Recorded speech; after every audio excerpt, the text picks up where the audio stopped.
family domestic violence survivor, overcame public housing and abandoned at 14. That's some heavy stuff. And I'm happy to go, and I know the boys would be, to go as deep as you want. The biggest thing is, like, I got this random DM from this firefighter in the US. She's like, me and my brother have been going through what you guys are going through. I don't even know how to respond to this person. Do you apologise for the trauma that they've been through, or do you just like listen to what they're trying to say?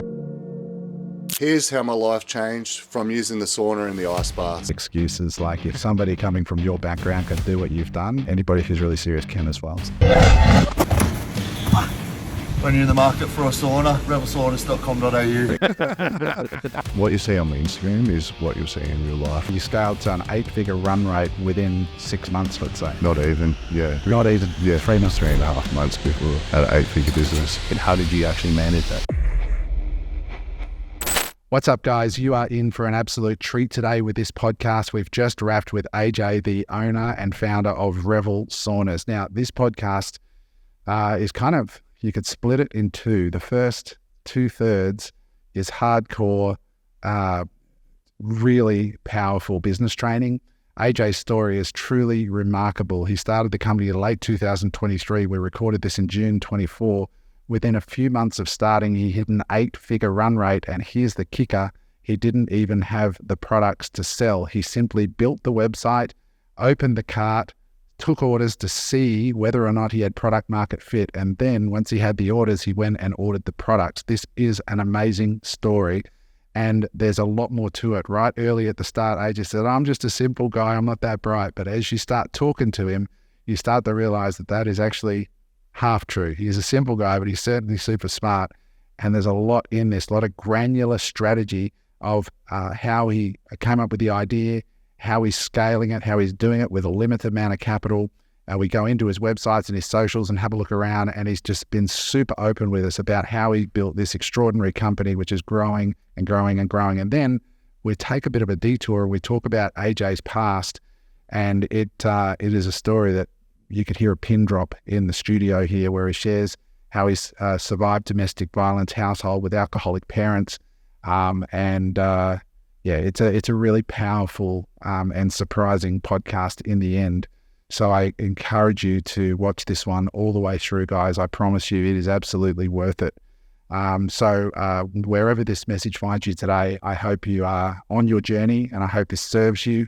And we look forward to seeing you on the other side. Bye. Here's a fun fact about our show. We put a ton of effort into making these podcasts for you. The one thing that we would love for you to do if you actually get value out of the pod is just hit that subscribe button. By doing that, it helps us get better guests on the show because they can see that we have a bigger audience. So if you're enjoying the content, just hit the subscribe button below, and then throughout the podcast, drop a comment so that we know that we're hitting the mark or how we can improve. Thanks for watching. Enjoy the episode. What is up, everybody? Welcome to Unemployable. We have a rock star guest in with us today, a local Gold Coast entrepreneur, AJ. Mate, it is so good to have you in the studio because I follow you on Instagram, and it's that weird moment when you follow someone on Instagram, they're walking like, oh, you're just like Instagram, except you're wearing clothes and not a budgie smuggler. Almost didn't recognize you, mate. Yeah. But it's nice to have a Gold Coaster on, and a Gold Coaster that's crushing it, because one of the things with a pod that we love is just putting a spotlight on the Gold Coast. As you can see behind us, the landscape is changing. We have legit, real entrepreneurs like yourself in this town now. It's not all real estate developers and bankers and strippers. And Eric. Strippers and Eric. Anyway, so we've got some actual legit people. And it's really nice that you came in. So thank you for being here, mate. We appreciate it. No, thanks for having me on. I'm super excited for this one. Yeah, for sure. And James, how are you, buddy? Mate, I'm good. Good. Looking forward to pulling this one apart. I've been looking at the business model, following it along the journey online. So I'll be keen to understand some of the workings in behind it. So yeah, it's a good-looking brand, isn't it? It's a cracker brand. If you're on their phone and you want to follow these guys or have a look as we're speaking, the Instagram is at Revel Saunas, and that's REV for Victor, EL, not B for Bob. So Revel, not Rebel.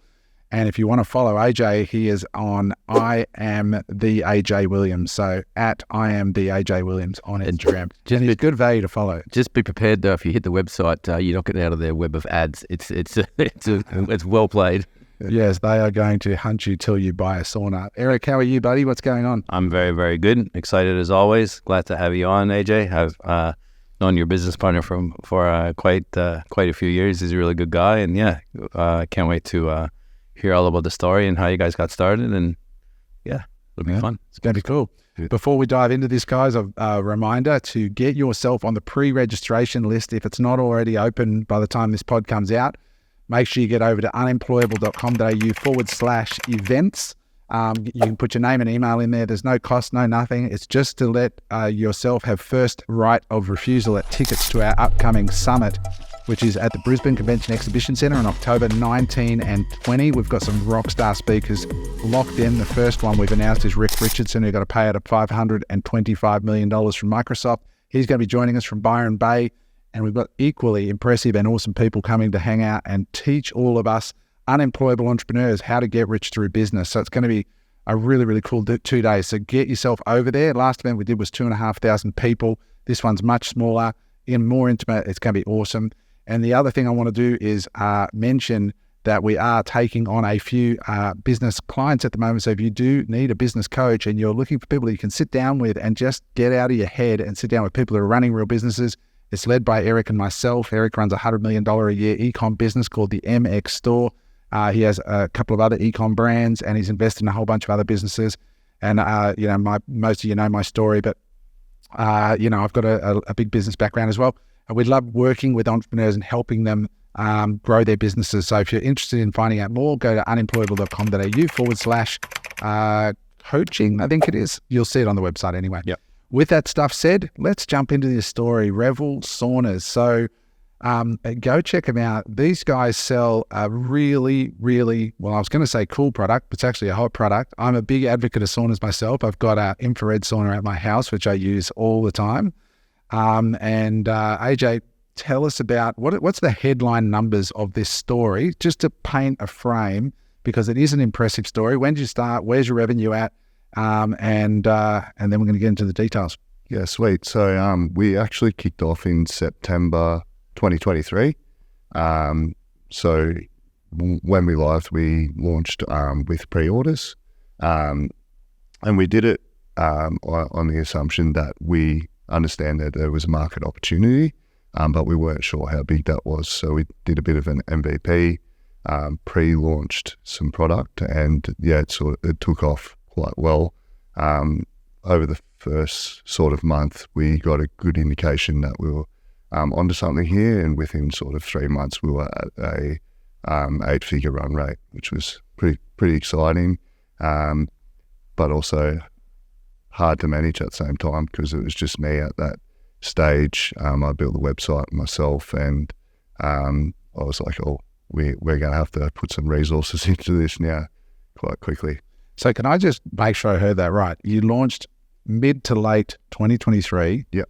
You pre-sold the product, Yep. and you scaled to an 8-figure run rate within 6 months, let's say.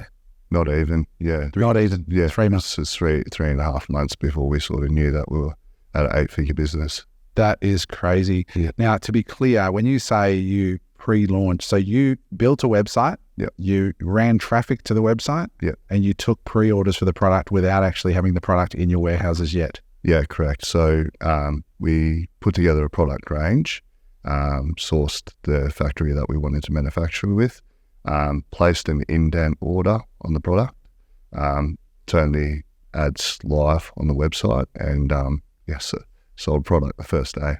So we're now in June. What's a monthly, roughly, on average, if you looked over the last 3 months, what's the monthly looking at? So we sit at about $1 million per month, and this month we're looking at probably doubling that, if not more. That's an absolutely incredible story, AJ, and I love this for so many reasons, because so many entrepreneurs spend years or all this time and to see if they've got product market fit, and by that time they're up to their nuts in it, and you've gone and built obviously a good enough website to convert traffic. You've gone and say, hey, do people want this at the price I want to sell it for to make money? And you found that out before you doubled down. Yeah.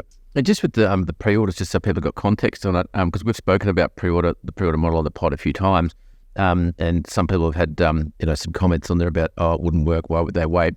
Can you just want to walk through what the pre-order model looks like for someone now, not in the launch phase, if they go to your website and buy it, if we walk through the mechanics of it, the financial incentive or what other incentives there are, and time frame they have to wait before delivery, just so we get a real clear picture on that journey looks like for a customer. Yeah, so anything that's currently on pre-order, we actually have like an order for it. It's probably most likely going to be close to being on the water, but some products we could sell and not have them manufactured yet. So, for instance, one of our products may have a lead time of about 16 weeks at the moment. By the time the customer orders it, when they'll actually get it. They're sort of incentivized. For any pre-orders, we offer $500 off plus free shipping, Australia-wide, which I don't think there's any other sauna or ice bath company out there that can do that. We've got a great logistics system. So we offer like a small incentive, and we found that incentive is enough to get the customer to want to wait for the product. A lot of people say they've seen other products that are in stock, but they just don't like them, or they don't connect with the brand as much as what they do with our brand. So they're willing to sort of wait for that. How good's that? And so that 16-week period, do you have any like a funnel of sorts? And I'm getting pretty micro now. When the order's placed to the manufacturing, do they get the updates as their saunas being produced and shipped? Yeah, we send out regular updates through our EDM sort of system. We have some preset emails that will go out to the customer. And then we like to over-communicate. So, for instance, if an order's been pushed back by the manufacturer, we will send out an updated email saying, hey guys, letting you know that your ETA has been moved 3 weeks either ahead or behind. So we give it a bit of fat so that if it does come in a week, like only a week longer, that customer's over the moon. So we over communicate that with our customer so that they feel super involved all in the process. And also just with that now, because of the volume you're doing, I'm assuming that they're not LCL, you wait till the full container load of that product goes. You're not doing micro orders. It doesn't get placed on when the customer places the order. You wait till you bank up a container, then put the order in. Yeah. So we were ordering a large amount of containers to try and just catch up to all the pre-orders. And now we've sort of got a system where we'll do it in like segmentation. So we'll do a bulk order and we'll say we'll only want X amount of containers to land this month and X amount to land that month. But as the market's growing, it's sort of getting to the stage where we need to increase those order volumes. Do customers know when they're placing the order that there's this wait, or do you complete the sale and then say, hey, we're out of stock? What do you do there? Nah, I think that's where you'd lose a consumer, like being untrustworthy. And I'm super authentic, like as you see on my Instagram. I say whatever I feel and all of that. So I like to take that authenticity, I can't even say that word, across like our business, right? So at the cart, it will say ships between these 2 dates. So we give a little bit of leeway. So they may get it before that day. And as I said, the consumer's super happy with that. And it says right there on the cart, Yep. $500 off free orders because you're waiting, or something to that effect. Yeah, so above the add to cart, it says pre-orders receive $500 and free shipping at checkout, so that it shows up, they know it's going to show up at checkout. And then just underneath the add to cart button, it says the shipping date in green, so that it's positive, and they press yes on it. Yeah, So- and when you say it's positive, you mean the green is positive. Yeah. It's like a go sign rather than a stop sign. Yeah, so there's some psychology around that. I've listened to quite a few different thought leaders and people speaking about like color of brands and stuff. And it's quite interesting. When we first launched Revel, it was blue, like it was this like baby blue color. And that to me said more of a recovery. And I like that because of my background in footy and stuff. But then as I started building out the website, I'm like, these colors aren't what we're trying to sell. We're trying to sell like longevity, living healthier, happier, longer lives. So that's where I chose that green earthy colour, and the green, like people can sort of use like a brown for longevity and stuff like that, but I think green is just like a positive, yes, I want to purchase you. Yeah, so this is what we call, for first-time listeners or new to e-commerce, this is what we call CRO, right, which is a conversion rate optimization. Have you actually done any interesting split tests on that where you've like changed the colour and you saw the conversion rate change or anything like that, or not yet? No, not at all. No, just gut feel. I'm not that smart. Not that smart. You got an 8-figure business in 3 months. You're not that smart. Yeah. I think you're like what we call country dumb, you know. It's like Ray Charles, he said, pay me in singles so you can't screw me over, you know. But that I mean, that's fantastic. So, so basically, you have this idea. Where did this idea come from? Like, you're a fit guy. You know, did you play AFL or did you play footy? I played high level footy. High level footy, yeah. So that's your background, and that's an area of passion for you. What made you like get pumped about ice baths and saunas and stuff that you sell? Yeah, I suppose to give some context to how we landed on the ice bath stuff, myself and my business partner went through like an innovation cycle with a couple of our core team members. And I've suffered like mental health over the years, which I'm an advocate for, like I speak about it all the time. And when we were going through that innovation cycle, we could see a few different opportunities that were standing out to us. And one of the opportunities was in the mental health space. It was a wearable like technology device that we created. Saunas and ice baths stood out as like a good opportunity. And this was in November 2022 that we done the innovation cycle. And then we also looked at supplementation and stuff, but we scrapped supplementation because the market's so crowded, overpopulated with product, and it's also like a fast-moving consumer good. It's hard to like, get into that and be excited by that. So scrap that because like my background, we chose to go through the mental health path. Spent a fair bit of coin and time developing a product. I pre-launched that product, same sort of way, but into the US. What I found is we were trying to educate the consumer way too much. So we were paying to educate like why people needed to have this product versus paying for people to go, I need that product.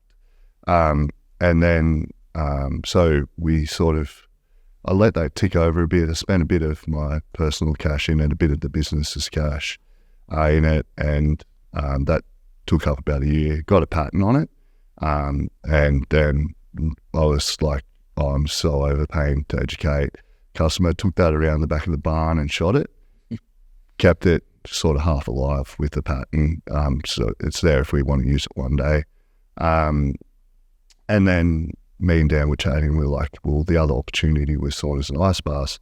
Do we want to MVP this and not spend as much money as what we did on doing the patent and all that other research that we did? And I was like, yeah, let's give it a crack, and stayed up pretty much 24 hours, built a website and launched it a couple of weeks later. You keep mentioning MVP. Can you explain what that is to the audience for those that don't know? Yeah, I forget the actual term. Minimum viable product. Yeah, viable product. So essentially, it's knowing, it's assuming that a product has product market fit for us, and not wanting to invest a dramatic amount, like $1 million in like buying stock, and then not having a consumer to buy it. So what we do is do the minimum required work to launch that product and see if it bites, it sticks, if we've got the right product market fit, if we've got the right brand for it. Brand's massive as well. It's like if you launch you could have an amazing product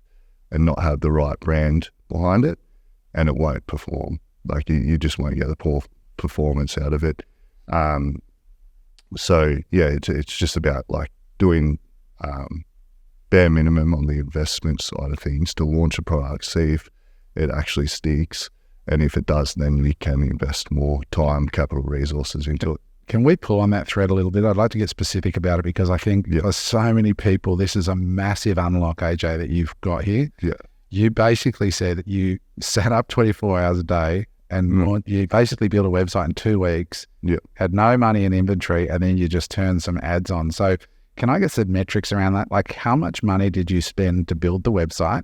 And then how much money did you spend on traffic? And then what were the sales in that first, say, 30 days after you launched? So just the timeline and the metrics around it. Sweet. So to build a website didn't cost me anything because I built it myself. Shopify. Got a template?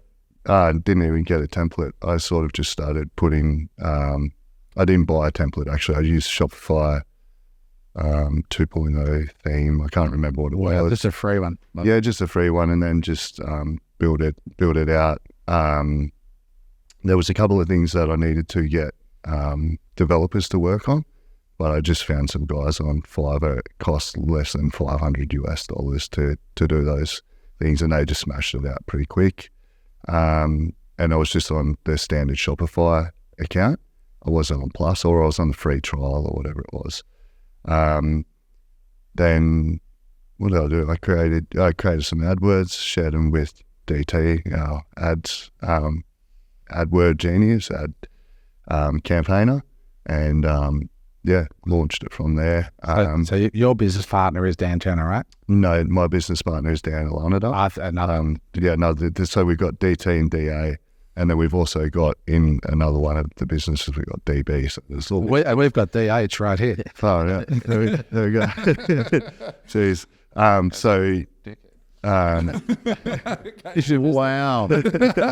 Fucking bomb dropped straight out of the gate. So you got all these, anyways, Dan's. you got all these Dans. So you spent like nothing on building this Shopify site. Is this the site that's up on the screen now? Yeah, it's You've probably pimped it up a bit since then, a bit. not really, to be honest. Like You're quite talented. Look at that. that app is something that we're working on with our developers in Ukraine. But essentially, I built that image on Canva. Not bad for a dumb guy, right? Like, How do you scan yourself? I know Canva's fucking amazing. Canva's insane. Like, honestly, we're developing a product right now. We were fucking around with a designer for ages on the logo. We ended up choosing one off Canva for free. Yeah. And then our whole packaging design we did for $6. Far out. Like, How cool is that? and it looks amazing. Yeah. That's an MVP. So yeah, it's an So you got an MVP here. It's a free website that you build on Shopify. How much money did you spend on traffic with your advertising just to test the waters, and what did it turn into in sales in let's just say the first week? Yeah. Okay. So, Just ballpark. yeah, ballpark. I think the first month. So we launched in the middle of September. I think it was like the 18th of September. I think the first month we'd done about 300K in revenue at a 10% marketing efficiency ratio, so about 30 grand is in. K. Yeah, And how much was the sales? 300. yeah, 380 or so. It's insane, right? Like, for people listening to this is such a smart way to start a business. And yeah, I mean, I'm just sitting here with my jaw on the ground going, September 2023, we are in June 24. You haven't even done a year of trade. No. And you've cranked to that level. Yeah. And you've done that from the Goldie. You built 70, I don't know how many followers you got on your account, but it's 57,000 followers on Revel. Yep. And you've obviously, there's a lot we can learn from you around community building. This is 6 months in. Did you have any followers on this when you started? I had a couple, but then I did a couple of giveaway campaigns, and it was just like perfect timing. Timing's everything with business, I think, as well. You talked about brand. If the brand's not right, it doesn't work at all. Go back to the initial part of a brand, and that's the name. Where did Revel come from? Because Revel means excitedly dancing and having a fat old time, where it's in a sauna. I think our original tagline was like Revel in luxury. Right. It was Revel in recovery, or Revel recovery. Sorry, it was Revel recovery. Then we scrapped the recovery out of the name. I think we used Revel recovery to get around a trademarking, not infringement, but just a flag. And then we scrapped that out of our name completely. So obviously the sauna crazes have been around now for a little while, right? It's not, This hasn't just been the last 6-12 months. I think it's been a good few years. How long have you had your sauna as an example? 3 years? Yeah, I think it's a good couple of years. Yeah, good couple of years. So what makes Revel Saunas and ice baths so special? Is it that you guys are just gunning on the brand and working with a gun ads guy, or is it, your product is actually superior than others? What makes it different? Yeah, I think it's a combination of a few things. I think we've built a fair bit of brand trust and a community. We've positioned the brand as like a premium brand, which that's the way we brand things, the way that like we communicate, and the way that our actual product is, as well. And then obviously having a really good AdWords and ad manager helps a lot. But also I think I get a lot of trust with my personal brand, and partnering with different influencers and stuff like that. Like we have a lot of athletes and a lot of influencers that we've partnered with over the last couple of months. That's helped scale. And is that just, like you said, from your brand, from your network? Yeah, so it's a sort of like an unfair advantage, I think. For instance, like I'll see somebody follow the brand, and I'll just jump on there and I'll DM them like off the brand. I'll be like, hey, it's AJ, I'm the founder. Just noticed you started following us. If there's anything I can do to help you out, let me know. A lot of the people are like, yeah, I love your product. I just want to buy it. And I'm like, yeah, sick. Like, but like with influencers and that, I always like to work with them to support them as well. Can you talk to us about that? I mean, your Instagram is awesome. I mean, when I'm on your personal Instagram account, and we spoke about this with Light My Bricks as well, he's only just started building his personal brand. Yeah. And people don't realize these days that having a personal brand in conjunction with a brand is a really, really smart strategy. Yeah. And I learned this from Dane Walker, and Dane said, like, who do you think's got a bigger Instagram or social following, Tim Cook or Apple? And instinctively you would go Apple, because most people don't even know who Tim Cook is. He's the CEO of Apple, but actually Tim Cook's got way more followers than Apple. Yeah. And that's because people buy from people, right? Yeah, 100%. And like if I follow you and I see you at the Budgie Smugglers and I see you in your backyard and it's clearly your home where you've got this stuff, I immediately trust you. I think this guy's not hiding anything. He's real. He's not pretending to be anything. Yeah. And I feel like if I get a shit sauna, I'm going to be able to contact you and you're going to go, you know what I mean? Like, AJ, like this thing's shit. You're going to go, I'm going to fix it, because you're out there publicly. 100%. Have you found that to be true? Yeah, 100%. So I have a lot of people that will reach out to me on my personal account. Like I was sitting in the car before and I was messaging a customer. He owns a cryotherapy place in Maitland in Newcastle. And he's like, hey, I just got the new chiller on the ice bath. I'm just setting it up. Am I doing it right now? I just flicked him through. I actually asked him, what's your WhatsApp? I'll send you a video on how to set it up properly so that you don't stuff it up. And it's a video of me walking the chiller installation through. People love that, eh? Yeah. It's a human connection, right? Like, I think people's money is so scarce at the moment. Like, I think you mentioned it in the latest podcast that you launched, and it was around like the gap between like wealthy people and not anymore. And the guys in between, like, they want to invest in their health and stuff, but they don't want to just go, oh, here's my money because I like the look of the brand. It's like I need to have that connection between the brand and somebody being real, not just somebody there trying to make quick buck, I suppose. Like, I bet if I read your reviews online, it's those kinds of discussions on Instagram where I'm going to read it. It says, I bought this thing and I got stuck and I texted AJ and he got back to me in 5 minutes. Is that right? You see that sort of stuff in the reviews? Yeah, we don't have an extreme amount of reviews yet, but we do have a lot of people that like, so for instance, there's a video, an ad that we've got, and it's me walking through the warehouse. I'm like, we've just received 10 containers, your stock's about to go out. There's like the keyboard warriors that are like, oh, this is a scam, like, where did you import this from and all that? And then we have all of our customers coming on. It's like, one of them actually goes, oh, this person must know the seller, like about a guy that commented, like he stuck up for us.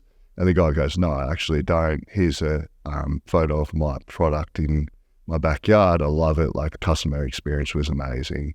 And it's cool to see like our little tribe like get behind us and go, no, it's a real product. Because there are a lot of people out there that will take advantage of the current market situation for sure. Yeah. I feel like it's so important, putting a face to a brand. Yeah. And a lot of people in the past, I don't think, have done it, right? Yeah. Now with Instagram and TikTok and the influence. So with you, is that something when you first started where you're like, okay, I'm going to be the face of this thing. I'm going to get out there. How many followers did you have? Like I see you have about 43,000 now. Yeah. What were you doing before Revel?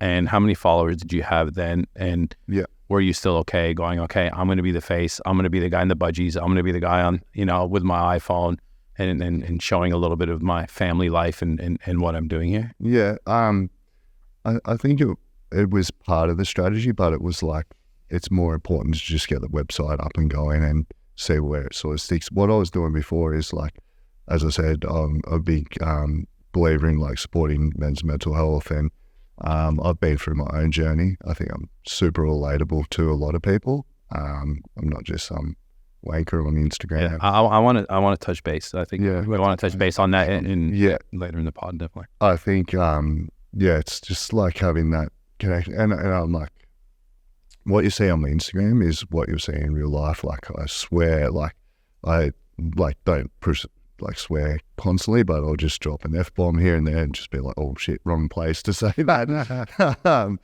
I'm just like I feel like I'm like a super down to earth guy. Like I share some that bag videos here and there, and I found that a lot of people connected with me just sharing my mental health journey and my actual journey, like being vulnerable.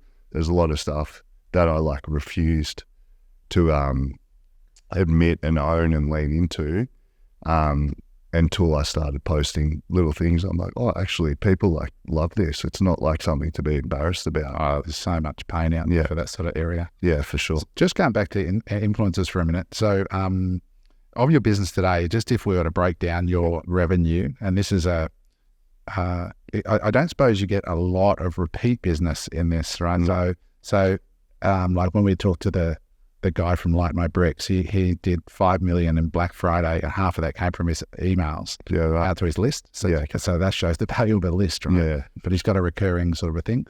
So of your revenue, how much comes in from like Meta sort of ads? And how much comes in from like influencer partnerships and stuff like that? Like what's the breakdown of your lead source? So for my previous business, we used to track influencers because it was a recurring product that you could buy. For this one, we don't really track the metrics around that. We do it more for a brand trust and authenticity piece. And it's like, oh, this guy's got one of their products and he's actually, we don't like set any expectations around you need to post and say this. It's like you test this product out and tell us and your audience whether you like it or not. So do you give it to them or do they? Yeah. So you send them out we sort of have tiers of it now. There's some guys that will reach out, like Fisher, the DJ guy. He's funny. I got the funniest voice memo of him yesterday. It cracked me up. But like he's reached out to us and he's like, hey, he's having a baby soon, he's looking at doing this. I'm like, I'll just send you a sauna. No expectations. Tell me if you like it. But then we have influencers like under 100,000 followers, and they will reach out to us and we'll be like, oh, here's 40% off our product. And they're like, yeah, well, I want the product anyway, so I'm going to buy it. So what due diligence do you do there? Because I think that's really a granular value piece here. So when somebody reaches out, how do you assess a fit for your product and authenticity of their audience? Like, how do you do that? So generally, I'll like look at their page myself. I'll see what they're promoting or like what their lifestyle is. Well, the last thing we want to do is supply a sauna to somebody that's like a pisshead, like, or just going out on benders all the time. Drug-fueled deviant. Yeah, like it's going to die, and then he cooks himself on the Sunday morning after cooking himself Saturday night. You got to have those. Somebody very active on the golf course doing the filtering. Just sitting there punching. Bunch of bongs. Yeah, so like if they're an influencer, that's like a party. Like Fisher's somebody that goes out and parties and stuff, but I think that's not as big as what he like like post about. Like he's not a massive loose guy. Like He's cool. yeah. Like, there's something about him, like I follow him as well. I know he's a partier and this and that, but he's funny. He's down to earth. He needs the detox. Honestly, He's having a kid and like he wants to like live a healthier life, like as well. So super invested in the people that I want to.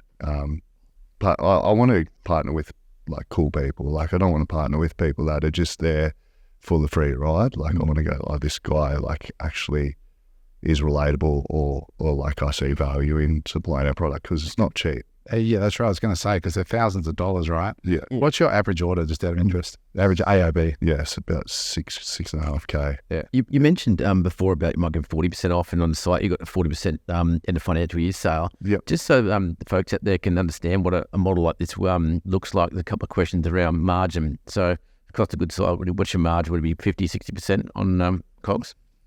Yeah, so it's because we offer free shipping, and we need to have like a really good warranty and after sales service piece. Our margins are a lot higher than a general product. But then you don't get stuck with a piece of shit where there's nobody on the other end that can help you if things go wrong. Like a friend of mine bought a ice bath recently, and he bought it from some company, and by the time he needed that, I don't know if it was a chiller or some part of it. Oh, we don't sell that anymore, but we can sell you a new one. Gotcha. And he was just like, dude, this thing's 2 years old. Yeah. And they're like, yeah, sorry, it's broken. It's out of a 1 year warranty. You're done. And he was just so pissed off, And also around installation, these things come flat packed, right? So when you get and we'll go to the question more deeply in a minute, like because you sell nationwide, how did you have installers nationwide to build these things on site? What's that look like from an arms and legs perspective? So our sales team like can pull a lever if they want. They can offer free install, depending on like what the product is and all of that. We definitely want to get to a point where we're offering free installation on everything. There are some areas that we obviously can't get to, but we sort of have relationships with technicians, and we'll build relationships with technicians and electricians all around Australia through our own network as well. So, what power do these things take? It ranges. So the infrared's a plug and play, so you can just plug it into an 10 amp circuit. The traditional ones, because they use a fair bit more power, they require like an electrician to come out and install them. And that's a safety thing as well, because the ones that the infrareds come flat packed and the heaters actually build onto the walls. So when they get stood up and click together, they're really simple to install, to be honest. Excuse me. The heater doesn't come like pre-installed, so the electrician needs to put it up there, wire it in, make sure it's nice and safe. Because we're probably only the only company in Australia that takes their safety standards like super seriously. A lot of people import the stuff and don't even know that the director's liability that they have when they're importing the product if a house burns down or somebody gets electrocuted and stuff like that. So, can I bring you back to the sourcing side? Right, you come up with this idea. We're going to sell saunas. And there's plenty of saunas already on the market. What steps did you take to, like, who designed this sauna when you were reaching out to manufacturers? Was it off the shelf? Are you and Dan A sitting there with a designer going, because I know your design's a lot different than other ones. A lot of other ones are full glass. Yours is a lot more timber with glass door as an example. So how did that all start, and who was involved? Yeah, sweet. So that's all of me. So I sort of put the range together, put the design that I wanted to get, because like the brand's heavily relying on like how I want it to look and feel to make sure that I'm upholding like what my personal brand wants to push across, what the brand needs to look like, and that premium side. So essentially I done a quick market research of the competitor landscape, not just here but in the US. And then I sort of got what sizing we needed to do. Sourced, I think it was like 10 factories, I went and got audits done on those factories.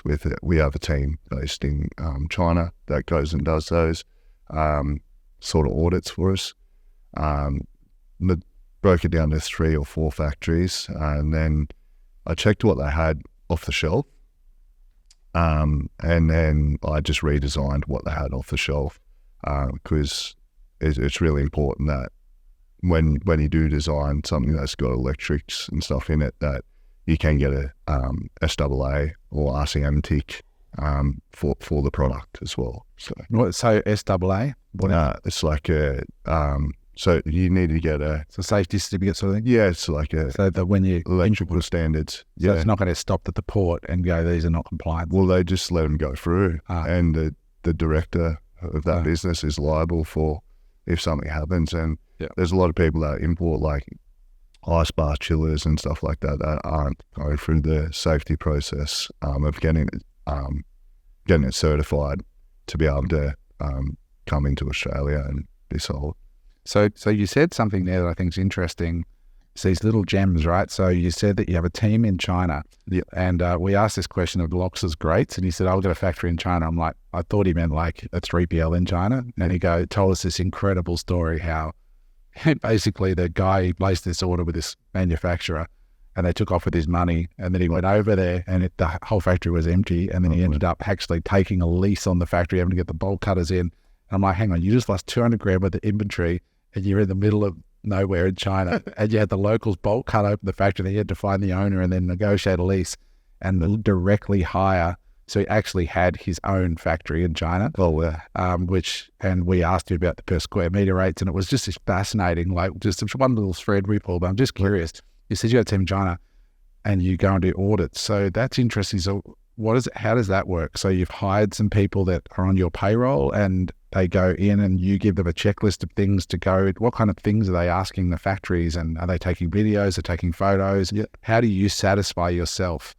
How did you build that infrastructure? Because that's really interesting. Yeah, cool. So my business partner owns one of the largest fitness equipment companies in Australia.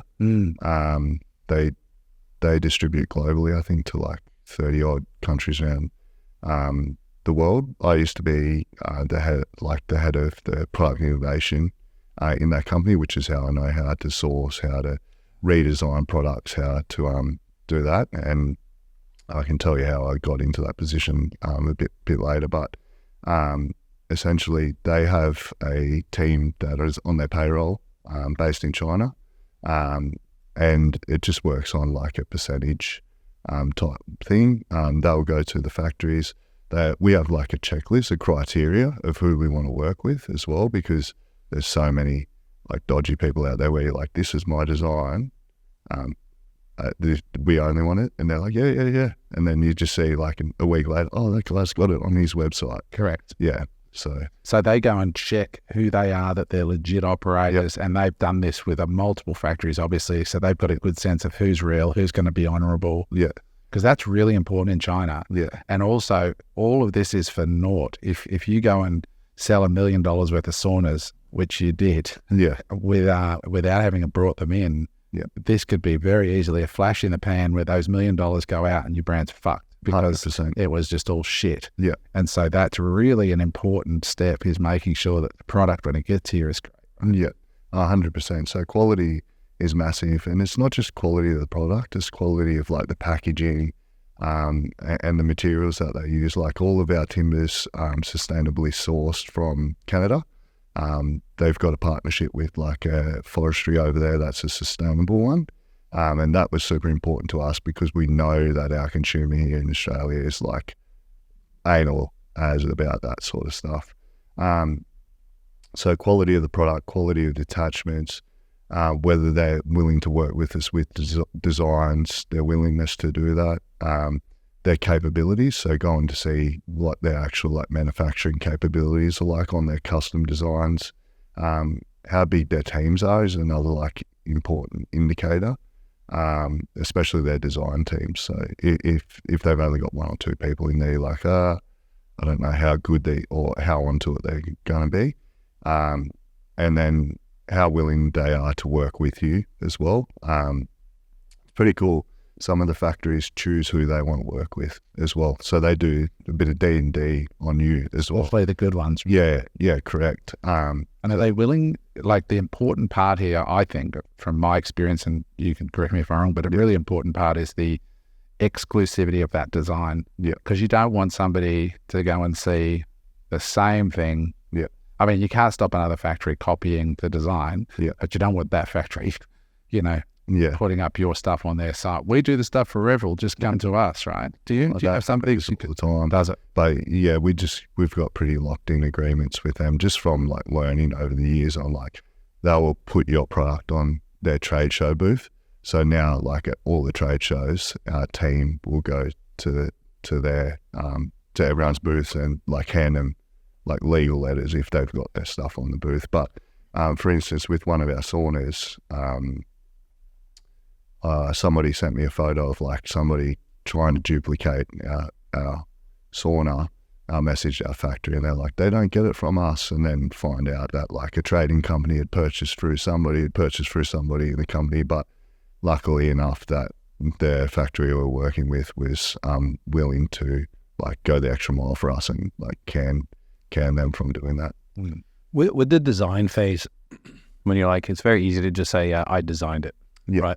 How did you actually design it? Are you literally hand sketching, sending it back? Are you using some type of program? And how long did that take going back and forth, not physically being there? Because I'm assuming you've never been to China. I've been to China quite a lot. Have you been since you've created this product? No. Yeah. No, I haven't had time.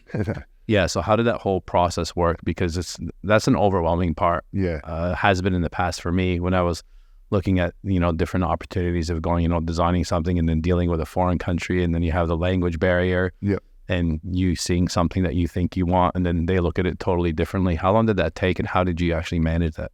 Yeah, that's a good one. Well, if you've seen how I draw, I'm pretty sure you would laugh. So what I do is it's more of a scribble. I don't think I've passed finger painting at school.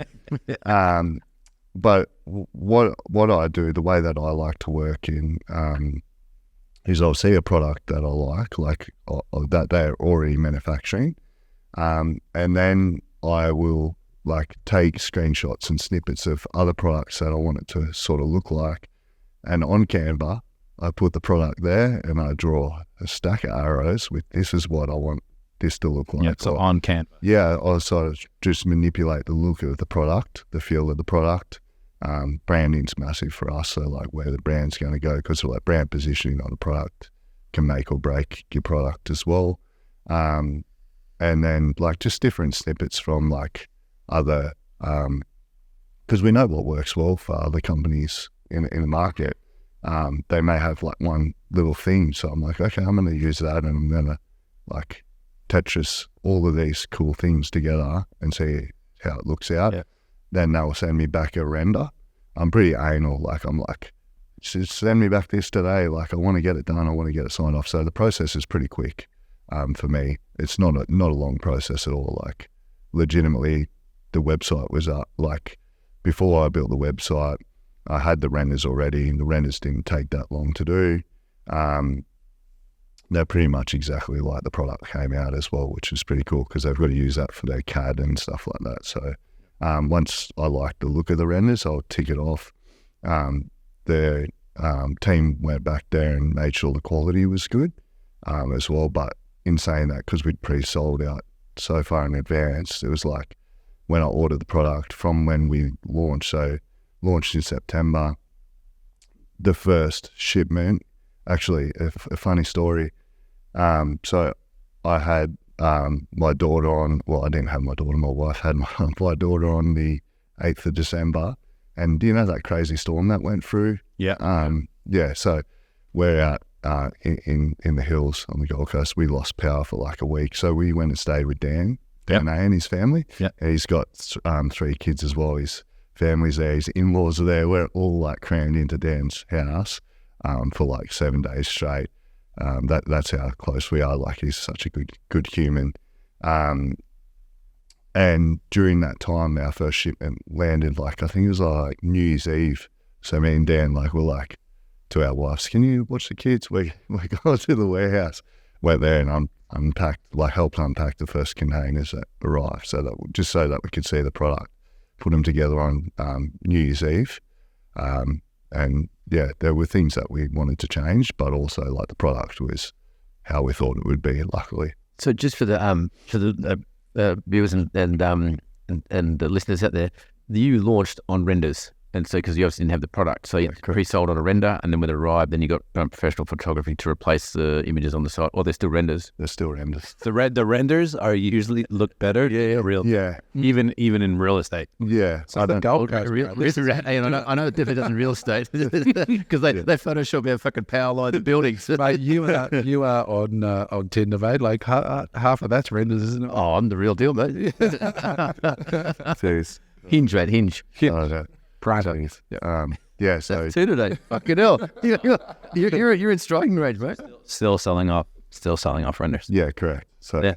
But they don't look like renders. No, they don't. No, you mentioned Dan A, and he's an absolute weapon, right? yeah. And has grown very successful businesses in his time. Mm-hmm. How important is it to have a partner, a good A player partner like Dan? Like, how much leverage have you taken from his years of experience and importing and the whole China experience? How has that been, having a partner like that? Can I add to that? Yes. What are the two? What's the dynamic between the two of you? Who does what? Yeah. Okay. Yeah, that's a good question. So he's super important. He's been super influential for my life. Like, I've never really had like a father figure, even though we're very similar ages. I think he's 3 years older than me. He's been like a real father for me. He took me under his wing in 2013. And since then I've just like been a sponge off him, because he's like a smart, we both grew up in similar circumstances, he like very similar circumstances, I suppose, so we had that relatability straight away. We're very similar in our like risk appetite as well, so like I've just been able to sponge off him. Really, really important that we're like, our values are super aligned as well. Like, that's massive for both of us. Like, we actually went through a business together which nearly broke us, but it was like we come out the other side of it, and we were both like, man, that's like made us so much stronger. Was that the business that DT was involved originally? Yeah, so myself, Dan A, and Dan T launched it with another person. I know all about it. Yeah. So essentially, I chose to exit the business because I wasn't feeling it. Like, I was hating it, and it was definitely coming in between mine and Dan's relationship, and like stopped communicating as effective as what we normally did. And then I chose to exit. I left, started doing my own thing, and then it sort of came to light on like the real root cause of it, and communicated through it, and like our relationship grew. What was your, without going too deep into that, what were your biggest lessons from that? I probably wasn't super passionate about what we were doing. Yep. At that stage, like, I'm massive on like wellness and stuff. And while that product was in the fitness space, it just wasn't aligned with like what I wanted to do. Like, it didn't inspire me. Yeah. I thought that it was a good opportunity for myself as well. And I don't think it was a great product market fit. And I seen sort of the red flag early on, but I didn't have the confidence to sort of stand up and be like, we need to pull this. And getting back to the question that Adam asked in regards to what do you do, and what does Dan do? Like, what are the expectations? Because I talk about this with Adam and people on the podcast all the time, just in regards to setting expectations with partnerships, because obviously the stress in life is the difference between expectations and reality. Because the relationship for me is much more important than any monetary value of a business. Yeah. And so who does what, and how do you guys still have that relationship in regards to that respect for each other and communicating? We're we're like best friends that can hash it out really well. I suppose what Dan does is he's like part of the vision. Essentially, it's my vision, but it's aligned with Dan's values and his vision anyway. And Dan has so many different moving parts to what he does, like with the other businesses and stuff. So he sort of just advises me around, like, if he sees an opportunity or if he sees something that he doesn't like or agree with, he will just raise it with me and advise me on trying to get to that path and just be there for like guidance, because he's been through it all before. And I'm just the guy that will go 150%, 150% of the time.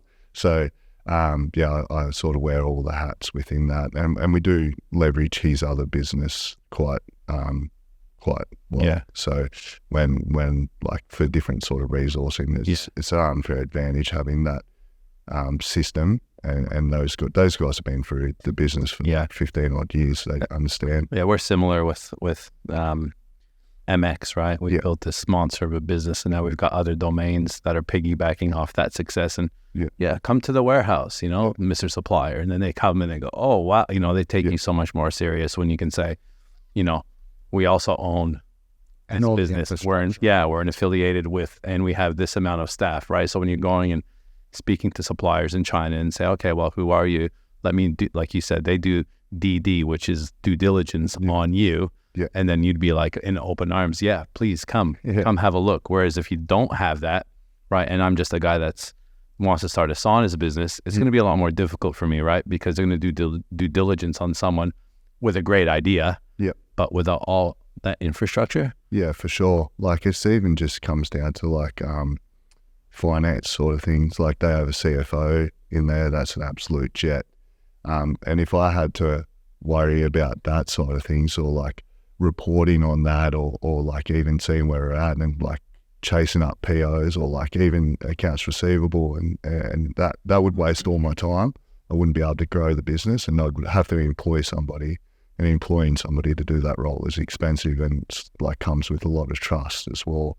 And then customer service side of things, like if we didn't have the knowledge and the customer service team that Dan's business has, like we would struggle. Like, I'd be on the phone to every single one of our customers. I actually still answer phone calls all the time. I was mowing my lawn one Sunday afternoon, because that's something that I like doing. And the phone kept ringing. I still get the soft phone come through on my mobile when people don't answer. And so I'm like, oh, this number keeps calling. And I wear gloves, so I took them off, and I was like, hello, Revel Saunas, AJ speaking. And he's like, hey, my electrician's just here. I'm struggling to put together this traditional heater. And I was like, can you FaceTime me? And I like FaceTimed him. And on the like, John Deere. In your budgies. Yeah. I actually... On the John Deere. With his gloves. Yeah. I actually was... I had no shirt on, but I was like, oh yeah, you just got to do this and that. And he's like, thank you so much. He went back to me, and he's like, I didn't expect you to like FaceTime me. I'm like, no, I just wanted to get it done. This is where selling saunas is so much better than selling electric. Yeah, I was just gonna say that. In Japan, what my ass, mate, I'm not kidding. I'm in Japan, and a lady in Dubbo, just like, she can't flush the shit that's in her toilet. She's wow. She's like, so I said, can you just show me what's going on there? Because, like, something's going on. Oh, Jesus Christ. I did not, I FaceTimed her. I was in Japan. And I thought it'd be cool. She'd be like, oh, where are you? I'm like, I'm in Japan at the moment. I'm with my wife on holiday, but I actually got the full, like, Monty of what was in the toilet. It was not allowed to say, oh, my God. It's still Speaking people of love it. Speaking of phone calls, I've been through your funnel, and it's pretty slick. And you got an AOV of $7,000, so it's a high ticket sale, right? Oh, yeah. So it'd be interesting to understand from the click to cash cycle, one, but two, how many have come through a direct e-com sale? I know an interaction with either a phone team or email marketing, and then of that to the next layer would be the phone team. How's that integrated, and what percentage comes from that? And then thirdly, the email marketing you guys put out sick. And then what proportion of sales come from email marketing? So just one at a time. No. I'll just give it the full funnel. From, e-com phones. Savage, I'm actually not a fan of our email marketing. I'm like, they need to be better. I like pulled us up on them. I'm like, we need to be better. These are ones that I just made, and I learned how to do Klaviyo with Dan Turner, who's an ad guy. Like, I didn't have any like education on that. But So what's the first question, James? yeah, I got Because it's You got it? three model. AJ's got it. He got phone and email. yeah. So That hard. e-commerce surprises. No coffee for you. Carry on. E-commerce surprises, like direct online, I call it direct online sales, and it surprises the shit out of me. It's like every day you'll see somebody buy like a 20K package and like, this motherfucker just paid it on his Amex. Like what? And then you just see those orders come through and you're like, what the fuck? Like you didn't even speak to anyone. You check how many times they've looked at the website. It's like Shopify tells you, been to the website twice.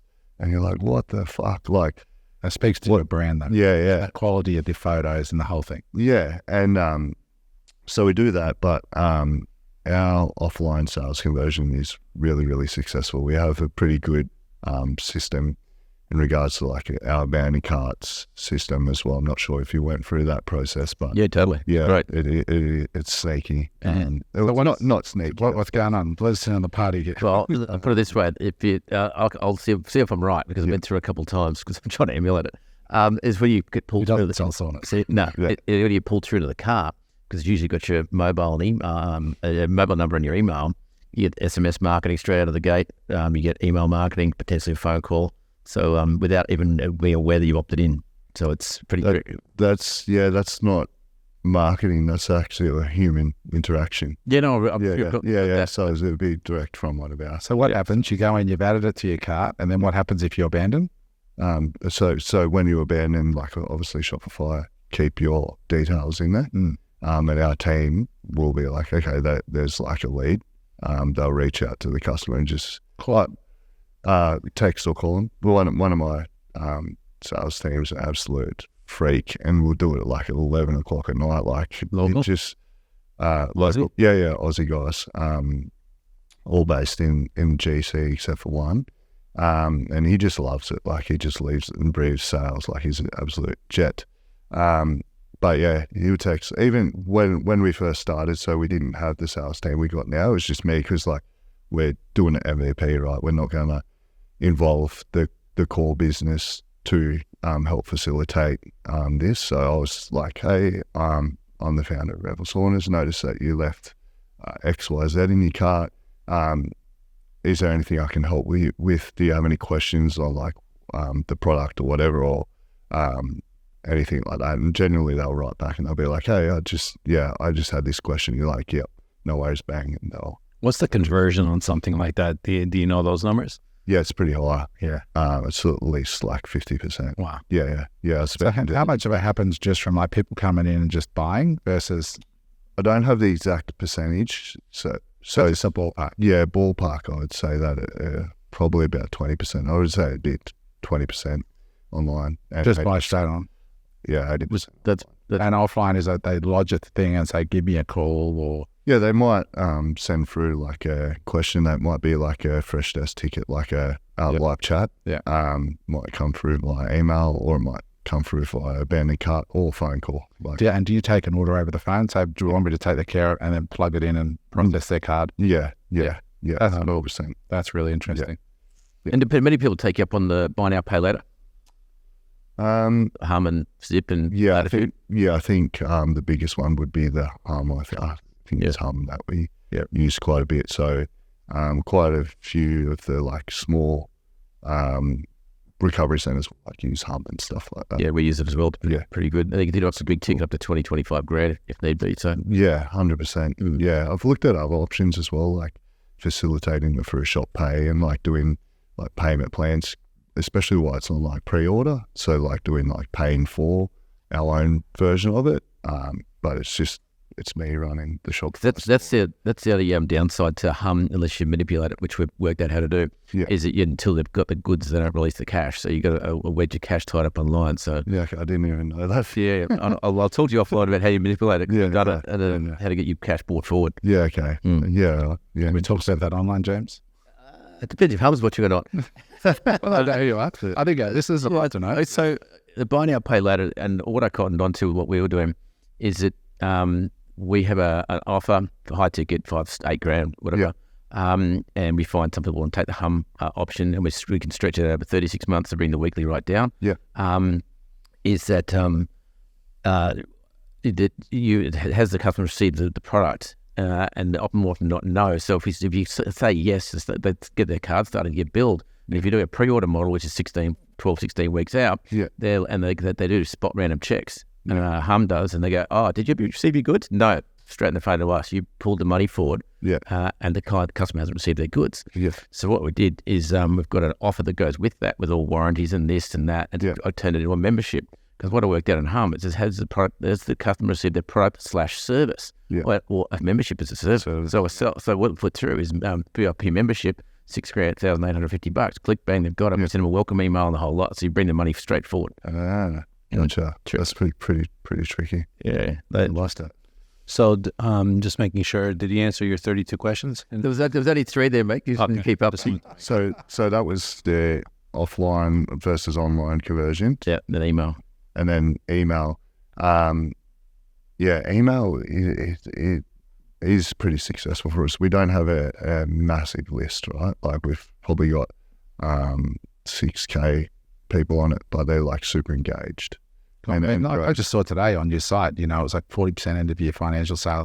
Offers like that have got to pull people from the email list. That's an aggressive offer. Yeah, it's super aggressive. So it's a bit of a strategy for us as well. Oh, I'm sure. To clear out some lines that we want to bring in. Even if the one they want is not on sale, it brings them back to the site. And 100%. And it gets them It makes them call. Yeah. People with product like that, they go into like with our toilets, they're $2,100. Yeah. So for a toilet, that's a lot. Yeah. And we find people send us an email a year later and go, right, I'm ready now, bang. So they're just, as long as you're nurturing, right? And that I imagine you've got those few people that are ready to put their Amex in right now, but then there's a lot of people that it's going to be do you find the same thing? Like the buy time can be 6 months, 9 months? Yeah. I think our buy time, like a lot of people, because they sell out so fast, is they'll buy it now, but they won't want to receive it for like 6 months. So, which helps us a fair bit as well. Because a lot of people like building, renovating and stuff like that. So, but there's like, we don't want to be known as a like discounter or a seller. Like we're a premium product. We need to be a premium product so that we can offer a premium service, which then in turn gets referrals and stuff like that. Like referrals is massive for us. Repeat purchases is obviously not, but there are some people that will be like, I want to purchase this for like my friend or family member that needs it or whatever. What can you do? Yeah. I see your ads because I get retargeted like crazy. Yep. And it's great. And what I love about your ads is I think that whole idea, and like where you're there with just a little hand mic that you're holding and say, hey guys, AJ here from Revel, I've got this container load behind me. Yep. A lot of people, when I posted it, I put up a thing on my Instagram saying, hey, we're talking about this sort of pre-selling model, because that's what James has been talking about on the pod with his business. Yeah. And a lot of people, oh no, that'll never work, and this and that and everything. I'm like, dude, Kogan built his whole business on that, and you're advertising it. Like it's actually your lead in is like, if you get your audience now, this could be you in a little bit. Yeah. And I think it's just such a clever strategy, and for a lot of people sitting at home, they just don't want to believe that that's possible. But the fact that you actually launched with a free website, pre-sold them, then brought them in, just shatters a lot of people. Some people I know are going to be listening to this going, that's just unethical. And I'm like, bro, like it's not. It's a market. It's a strategy. It's a strategy. $2 million a month. I got some heat. I'm serious. I got people DM me like, it's fucking unethical. I'm like, no, it's not, bro. Like you tell them. Like them if they bought a car during COVID. Yeah. Ask them how long they had to wait. And I mean, it's only unethical if you don't deliver on the product, and you do. And otherwise you'd be slammed. Or if you lied to them. Yeah, we would absolutely be tarnished, and my personal brand would be tarnished if the product they received wasn't up to the money that they've paid. And I think it's clear talking to you. Like on the surface, people go, okay, yeah, here's this guy. He started this in 6 months.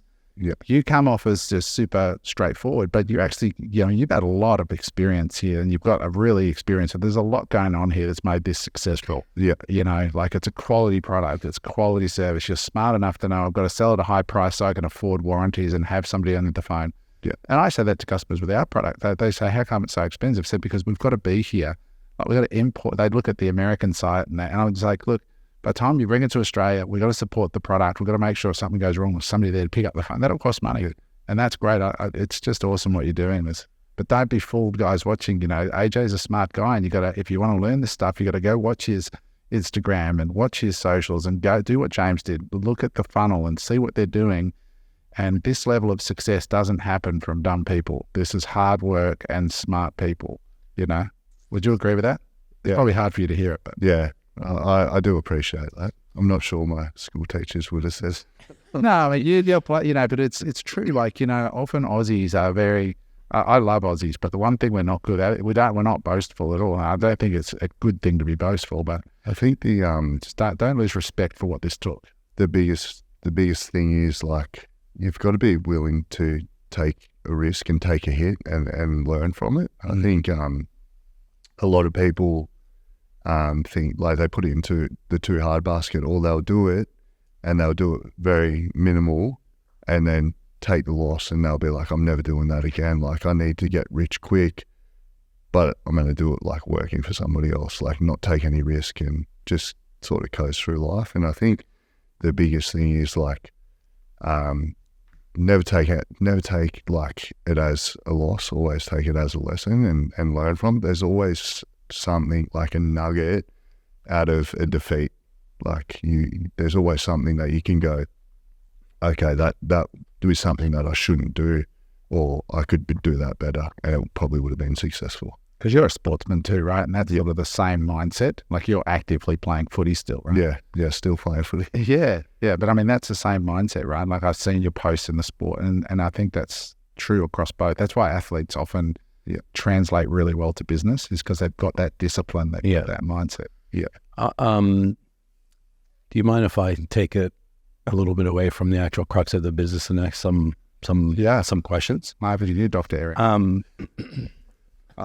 I don't know if you guys noticed, but when you had their Instagram up top, it's obviously your name and founder of Revel Saunas, and then there's a few other tags there. One was mental health advocate, family domestic violence survivor, overcame public housing and alcoholic parents, and abandoned at 14. Yeah. Holy shit, I didn't read that. And that's why I wanted to touch on it, because I don't think you guys probably looked at you guys would have went straight to the budgie. I went straight to the top. But in all seriousness, like that's like when I look at that, I'm like, this guy's vulnerable. I'm like, I trust this guy. Yeah. Straight away, it builds trust with me as a reader going, wow, not a lot of people would put that up and be vulnerable, especially a male, fully tatted, big dude, that looks like this manly, gentle giant, I guess. So can you explain a little bit, because we all have excuses, right? There'll be people sitting there going, woe is me, I'm living below the line, I'm not taking responsibility, I'm blaming this person and that person for all my problems and where I'm at. And I look at that and I go, bah. Yeah. That's some serious shit. That's some heavy stuff. So I really want, and I'm happy to go, and I know the boys would be to go as deep as you want. Yeah. But I just want you to remember who you're speaking to here. You're not just speaking to three guys on a panel. Yeah. You're speaking to tens of thousands and hundreds of thousands of people that will be listening and watching this from all walks of life, and someone will be in the same position as you. And it could be that person that was abandoned at 14 or 16 or 18 listening to this. Yeah. I suppose it's not up there just for clicks. I think it's taken a long time for me to be vulnerable and not embarrassed by like my childhood and stuff, but sort of to take it back a little step there. You do have that, like some people grow up in, like for instance, I'm not sure if my brother even listened to this, but me and my brother grew up in the same household. We grew up in the same environment, the same shit show, and he went one way, plays the victim with it a bit, or doesn't want to break the cycle, like blames everyone else for it. Whereas I seen it as like, I need to break the fucking cycle. Like, I need to get out of here. I don't want to grow up in that situation. I don't want my kids to grow up in the same situation. I'm going to do whatever it takes. I'm going to take whatever risk I can to create something for them, and do it the right way. I suppose, I grew up in, like, my parents, my mum and my stepdad still live in the same public housing, like housing and mission house that I grew up in, which is pretty crazy. There was 7 of us living there, and it's as small as not like bragging, but like my current lounge room's not massive, but like the house is the same size as sort of my current living and lounge room area. My dad left my mum when I was 1, and sort of didn't forget about us, but like, he's super selfish, right? Like, who leaves 4 kids with a single mum at 1, and my stepdad sort of did come in to the scene pretty quick. He was good in ways, but he was also like an alcoholic, and would go to the pub like on a Thursday night and drink piss and come home and abuse mum, and would like leave the house and would go stay in a motel. Like, my mum didn't have much money as it was, so that was like pretty rough, and that was sort of my childhood on repeat, from an early age. And I think like from an early age I knew I didn't want to be a part of that, I started playing footy when I was 4 years old. My parents would drop me to, how it relates to business I'll get to in a minute, but they would drop me to, like, my mum would, or my nan or whatever, would drop me to footy on like a Friday night, and I was super young, and I'd go there Friday night, watch whatever footy was on, or play, stay at my mate's place on the Friday night, go play footy on the Saturday, stay at my mate's place, or go back home and then watch footy on Sunday. So I was always around footy, and unknowingly it became like a family to me. Like, it was like a real place where I was nurtured and brought up in a way to learn how I could behave and stuff like that. Sort of that cycle went on. I think I was 14 when it was a Thursday night, and the same cycle went through. I left like home with my sister, who's 11 months younger than me, and we went and I think we stayed. She went and stayed at her boyfriend's at the time. She had a young boyfriend, and I went and stayed with my friend's parents. And still, even then, nobody knew what we were going up in. They just thought like we just left home because we were like runaway kids or whatever it was. And then, growing up, I sort of started hanging around with people that like I wouldn't relate to, like, just because I thought, I need to, like, I was following the cycle, right? Until about 16, and I was like, I was about 17 actually. I was like, I need to change what I'm doing now. I had footy as an opportunity, as a way out. I loved playing footy. Footy was everything. Footy was like my identity, and something that I created for myself, but still, like, nobody knew the true colours of what was going on. When I was younger, I'd like go and stay at my friend's place, and I would get them to drop me at like a house down, like completely away, and then I'd like run home because I was like anxious that someone would find out. But it's pretty rough. Like, but in a way, I think it sort of shaped me into who I am today. Was there a turning point in there, or somebody you met, or something that was pivotal apart from footy, or just footy? Footy was a big thing. So up until I was sort of 23, that's all I did is footy and work. Like, I'd work jobs here and there just to support me through that. And I thought, one day I might crack it as like a footy player, like a professional footy player, but there's no way that's going to happen. Like, it's a slim chance. It's like 0.3% chance of it ever happening. And then, Yeah, I think the pivotal point was I started doing like MMA training again. I actually started boxing when I was 4 as well as playing footy. As I grew up, I sort of distanced myself from the boxing sort of thing and the martial arts. And then I think I was about 22, 23. And I decided to like start training full time, and I like gave up everything and just went ham into this. And it was a real like discipline. It was something that I could attach myself to, and it was something that I could recreate an identity for myself that nobody knew my true identity, like my true colours. So I had a fair identity crisis with everything. And then Dan's business actually sponsored me. And I didn't know who Dan was at the time, but his business sponsored me. And it was pretty funny. I was cutting weight for a flight that I had, and I walk around at that time I would have walked around about 89 kilos. I was flying at 77 kilos. So I was cutting quite a bit of weight. And so I was going, like it was the week of the flight, I went in to pick up some stuff for the flight show. And Dan just happened to be in there, and I was like, oh shit, here's the boss of this place. I'm just going to hit him up, see if he's got any work. And I was like so gaunt, like I looked like a bloody crackhead.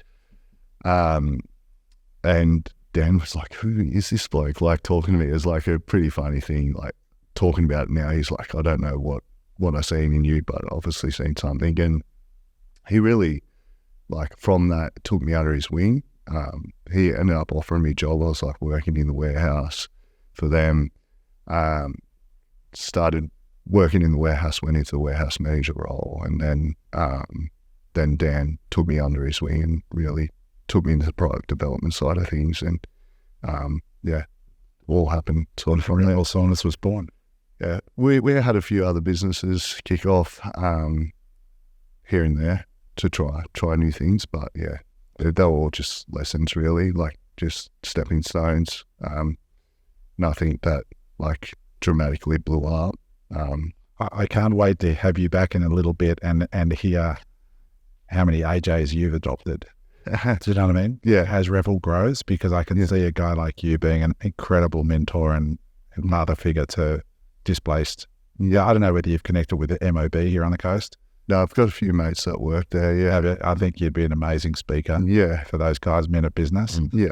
They're an amazing. It's a great organisation. Amazing, eh? I currently give back to the Gold Coast Suns with that sort of stuff, like, but more so on coaching. So I think the age that I was when I was most vulnerable was 15, and so I work with their 15-year-olds as a coach because they're so influenced by others, and they're at a point in their life where they're embarrassed to talk about things to certain people. But if you can connect with them, like on a level that they understand, they're like, oh, this guy wasn't just a footy player or wasn't just like a business person, didn't get a hand into it. Like I think I left school at like year 9, so when I tell kids that, they're like, what really? Like, or when I tell people that.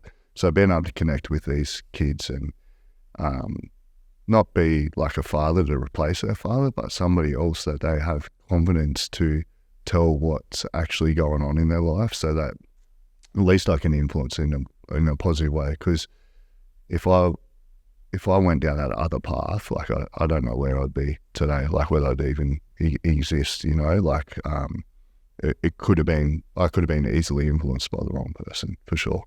That's business, I think, is such a fantastic, one of the things that is not spoken about nearly enough is how much of a positive tool of influence it can be used, like capitalism for positive use. Yeah. It can pull people out of terrible situations. Yeah. It's an opportunity for people to demonstrate competency and opportunity.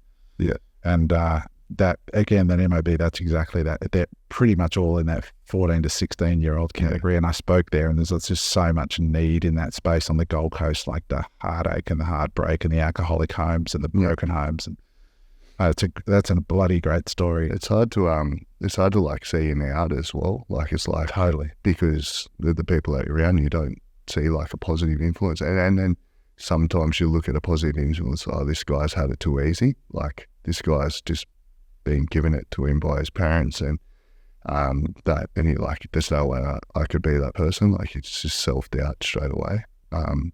So, yeah. What would you say to, like, you know, if you were to sit down, open mic, just for a second, to somebody who's listening to this or knows somebody that fits that mold, where you've got a good kid who's, whether it's a male or a female, but just no positive role models in their life, just young people around them who are all lost as well.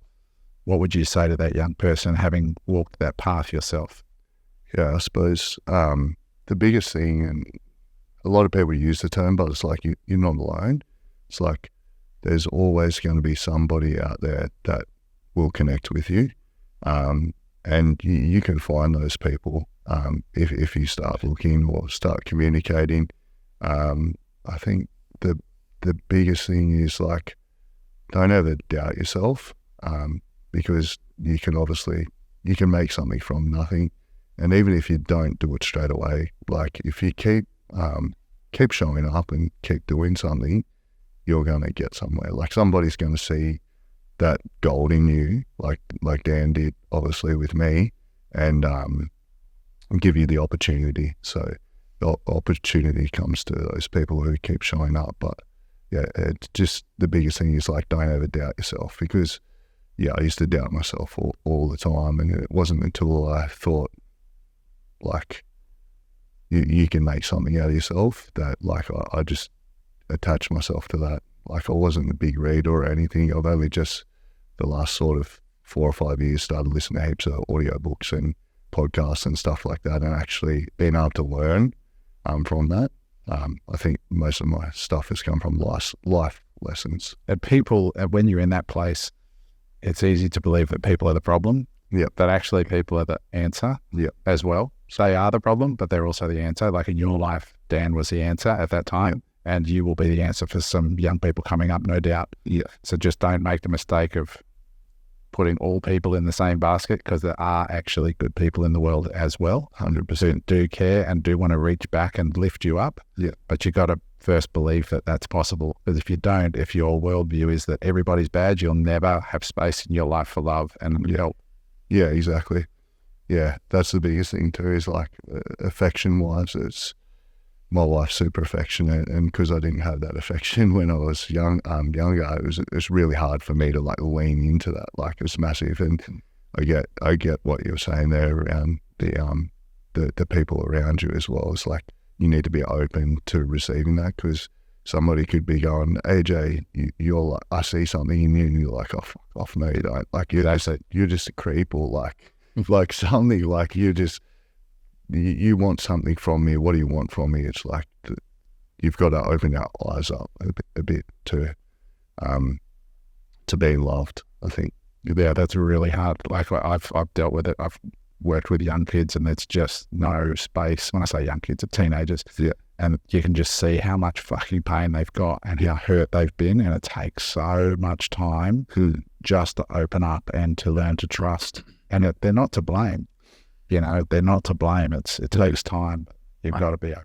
My missus always says, you need to learn to love yourself first. Yeah, spot on. I say, you know, I did an exercise a few years ago, which really helped me, because I was brutally teased as a kid because my teeth were so fucked up as a child. People didn't know whether to smile back or kick a field goal. I was a mess. Yeah. And I got teased brutally, and I still get teased today, to this day. But and my dad, I still distinctly remember where I was standing on the spot when he made fun of me in front of all these other people, my own father. And and you carry that shit when you're a child. Like, the wrong word to a child at the wrong moment, they never forget it. I remember playing sport as a kid. My younger brother was the talented one, and when he wasn't playing, my dad would watch me, and I missed a goal from right in front. Yeah. He's like, you fucking idiot, from the side, in front of all the parents of the kids. And I still remember being demoralized and I did this healing process years later, or the therapist took me through it and said, what do you see? And I see this little kid. I get emotional now to think about it, and just going back and, like, grabbing the little kid and saying, you're enough, you know, like. Yeah. And it was such a beautiful moment to actually be my own fucking dad, and to be my own, like, powerful champion. Yeah. And when I did that, from that day on, I said, nobody's going to fuck with me again, because I got me now. Yeah. I'm a grown-up. Yeah. And that was so healing in actually helping me receive love and the relationship I'm in now. And Yeah. And for the people listening, if you see that little boy inside that's been hurt, go and be that guy to that person as an adult. And it's that inner child work, and it's really powerful. That is so powerful. I'm glad that you told me that, because that's fucking really powerful. That's amazing. Like, All the parents out there, it's like when you think of your kids in their worst moments, just remember how vulnerable and tender they are, and how much you are their world, and the words at that moment, the damage it can be carried for decades. We all have an inner child that needs to be healed or ongoing. My missus is big into this type of thing, and even on the weekend when we went away with a bunch of friends, and we're playing Cards of Humanity, and there's always joke. Have you ever played that game? Yeah. And there'd be a joke and whatever, and then my one mate will go to Jen and it's like, don't forget to heal your inner child. It's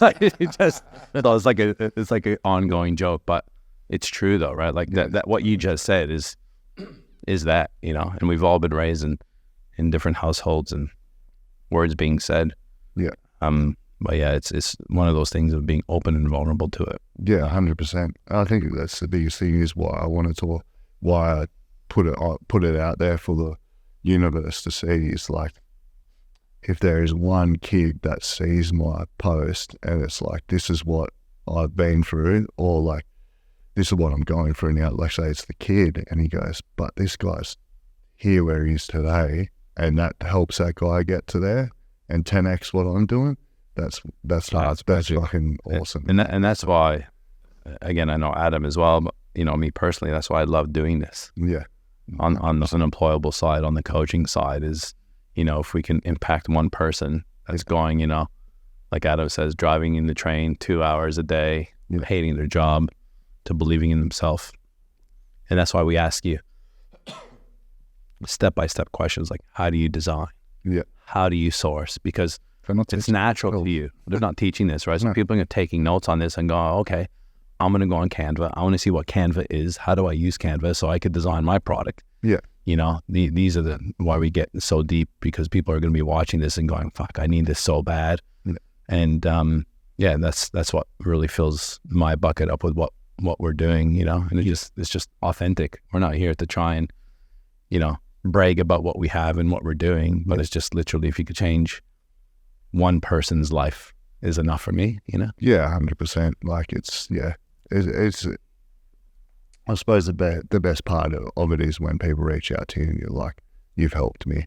I think like probably 2 years ago, I got this random DM from this lady firefighter in the US that was following me, and she's like, I'm just letting you know, like, me and my brother have been going through what you guys are going through, and you've like helped me dramatically. Massive. And I was like, fuck, that, it's just so powerful. When you read that, you're like, fuck, I don't even know how to respond to this person. Like, it's like, do you apologize for the trauma that they've been through, or do you just like listen to what they're trying to say because they just want to be heard by somebody? Yeah. And it's amazing that it's not just your neighbor or someone down the road. It's a lady, a firefighter lady in the middle of the US. That's amazing, the connection and the community you can build around the world we live in. Yeah. And as we get older, I think the other message I would send to the young person who is in pain, or even an older person who's in pain, as you get older, you do realize, and you develop more compassion for people too, like even your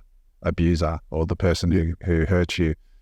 As you age, you realize how hard life is, and that had the wind blown another day on another way, you weren't that far away from maybe making one or two bad decisions yourself, that you could have easily ended up in the same shitty situation where the sliding doors, it's only a few decisions that, if you'd met not, your partner, you met someone else, it could have gone either way.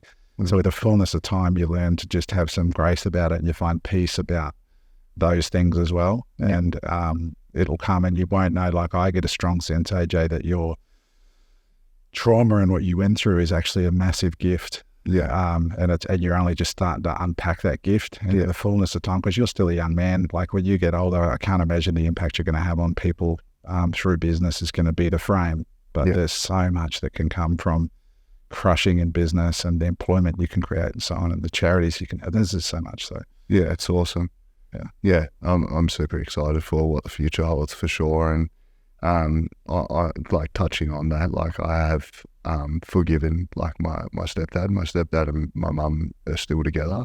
He still drinks and stuff, but he shows up for me. Like he comes and watches my footy games and stuff like that. And like he come and watch my wife's footy game. My wife's playing the first year of footy 5 months after having a baby. Well done. what a savage. Yeah, it's pretty cool. I think she's just bought into that footy. Like she just wanted something to do really. But they come and watched her play on Saturday, and I make time to go over and say hello to my mum and my stepdad and deals like that. But yeah, obviously, like there's definitely times where I'm like, fuck, like definitely still tough, but like they've shaped me to who I am today. So when you accept, right, like, and your expectations, like my wife says to me, you're really at peace now with all of that, and I'm like, and I didn't go through a level of trauma you did, but I said my expectations are zero, and as a result, it's just much easier living there. It's just so much easy when you're not hanging on to it. Stress is the gap between expectation and reality, and if your expectations are reduced, it's just an easy way to live. When I was younger, I thought that's such a fucking cop-out, hold people accountable, blah, blah, blah, I'll live in the war. And as you age, like, or not live in the war. Just expect nothing, be grateful, and be kind. Just remember what you don't want to be like. Exactly. Yeah. Sure. Some people's business model is just be everything that my parents weren't, and that's great. It's actually, but not a bad way. Yeah.